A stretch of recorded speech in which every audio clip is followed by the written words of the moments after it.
ሰላም ጤና ይስጥልን የተከበራችሁ የዩቲዩብ ቻናላችን ቤተሰቦች፣ በዛሬው መረጃ ጊዜ ብትሰሟቸው መልካም ይሆናሉ ካልናቸው መረጃዎች መካከል ከፍተኛ የህወሓት ጄኔራሎች እንዲሁም ፋኖ አሰልጥኖ ያስመረቃቸው ልዩ ኮማንዶዎች የሚሉ መረጃዎች ይገኙበታል። አብራችሁን ቆዩ። በቅድሚያ ወዳዘጋጀነው መረጃ እንለፍ። ፕሬዝዳንት ኢሳያስ ከፋኖና ህወሓት ጋር አብረው አብይን ለመገልበጥ አስበዋል ሲሉ አምባሳደሩ ያበጠውን ሚስጥር አጋልጠዋል። የቀድሞ የውጭ ጉዳይ ሚኒስትር አምባሳደር ዲና ሙፍቲ ለኢሳያስ እቅጩን ነግረዋቸዋል።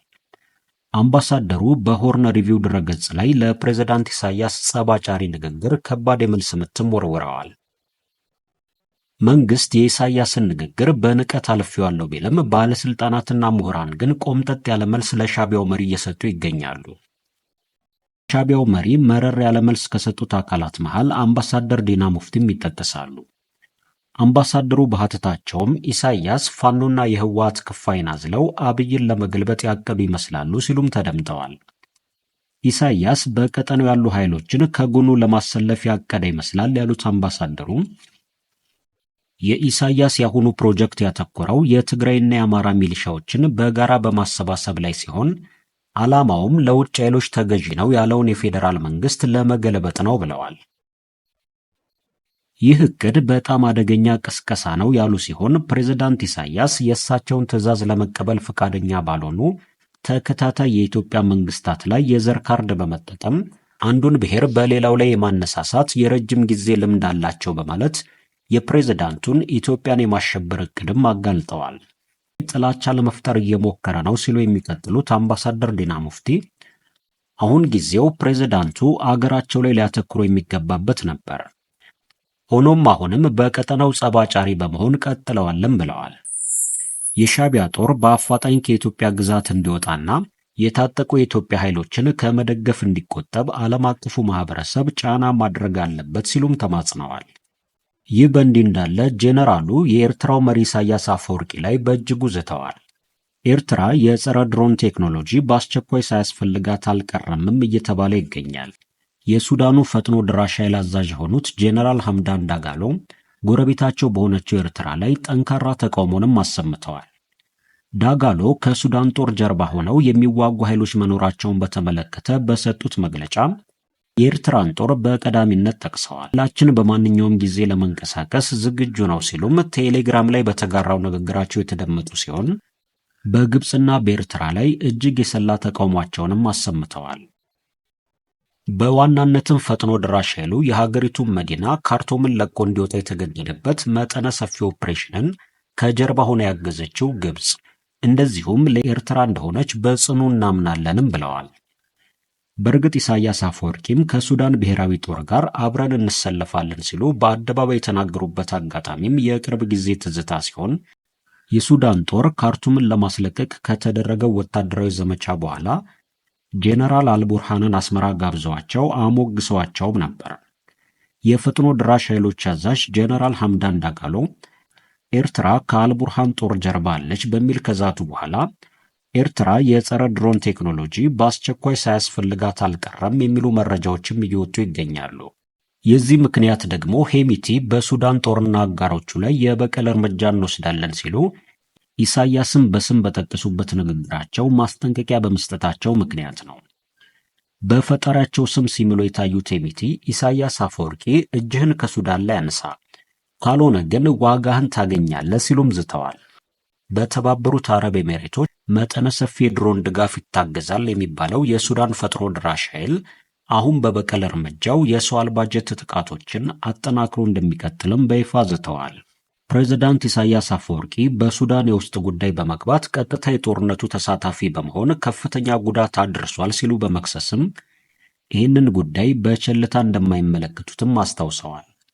ጄኔራል ሐምዳን ዳጋሎ ሄሚቲ ከዚህ በተጨማሪም በሰሜን ኩርዱፋ ጥቃት ሊሰነዝሩ እንደሚችሉ በገለጹበት በዚህ ንግግራቸው ግብፅ ይዞታቸውን እያጠቃችና የሱዳን ብሔራዊ ጦርን እየደገፈች ነው በማለትም ክስ አቅርበዋል።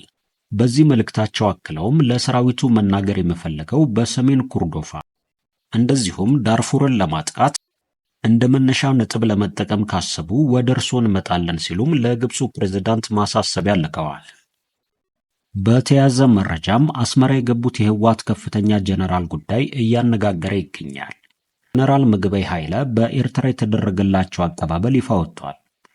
ኤርትራ 34ኛ የነጻነት ቀኗን በምታከብርበት ዕለት የህወሓት ከፍተኛ አመራሮችና ወታደራዊ አመራር የሆኑት ፈትለወርቅ ገብረ እግዚአብሔር ሞንጆሪኖ፣ ጄኔራል ኃይለ ሥላሴ ግርማይ፣ ወዲ እምቢተይ፣ ጄኔራል ማሾ በየነ፣ ኮሎኔል ገብረ ጻድቃን ገብረ አዴት፣ ቀደም ሲል በአስመራ ባደረገው ህገወጥ ጉብኝት ታስሮ የነበረው ብርሃነ ገብረ ጊዮርጊስ፣ የሰሜን ምስራቅ ትግራይ አስተዳዳሪ የነበረው ተክላይ ገብረ መድህን፣ እንደዚሁም የዛራ ሚዲያ ኃላፊ ስታሊን ገብረ ሥላሴ። ከእነዚህ በተጨማሪ ከ4 እስከ 6 የሚሆኑ ማንነታቸው ያልታወቁ አጃቢዎችና ኦፕሬተሮች አብረው ተጉዘዋልም ተብሏል። ወደ ኤርትራ አቅንተው በዋናነት ከኤርትራ ወታደራዊ መሪዎች እንዲሁም ከኢሳያስ አፈወርቂ ጋር ውይይት ማድረጋቸውም ተሰምተዋል። እነዚህ አመራሮች ወደ አስመራ ሲጓዙ በድብቅና በከፍተኛ ጥንቃቄ ሲሆን ፊታቸው እንዳይታወቅ ጭንብል በመልበስ የኤርትራ ተሽከርካሪዎችን ተጠቅመውም ነው አስመራ የገቡትም ተብሏል። በመጨረሻ ፋኖ አሰልጥኖ ያስመረቃቸው ልዩ ኮማንዶዎች። የፋኖ ኃይሎች በተለያዩ አካባቢዎች ያሰለጠኗቸውን ታጣቂዎች ማስመረቃቸውን ገልጸዋል። የብልጽግናው ሹም ደግሞ ፋኖን ህዝቡ ሆ ብሎ ይቅጠመው የሚል ጥሪን ሲያቀርቡ ተሰምተዋል። ጄኔራሉ በበኩላቸው የወረዳ ሰራዊት የለም ትተናችሁ እንወጣለንም ብለዋል። በአማራ ክልል እየተደረገ ያለው ጦርነት አንዳች ፖለቲካዊ መፍትሄ ይበጅለት ዘንድ የውስጥና የውጭ ጥያቄዎች ቢቀርሙም አሁንም ውጊያ፣ አሁንም ስልጠና ነው የቀጠለው። የብልጽግናው መንግስት ከየስፍራው የሰበሰባቸውን ታዳጊዎችና ወጣቶችን በማሰልጠኛው ማስገባቱም ይታወቃል።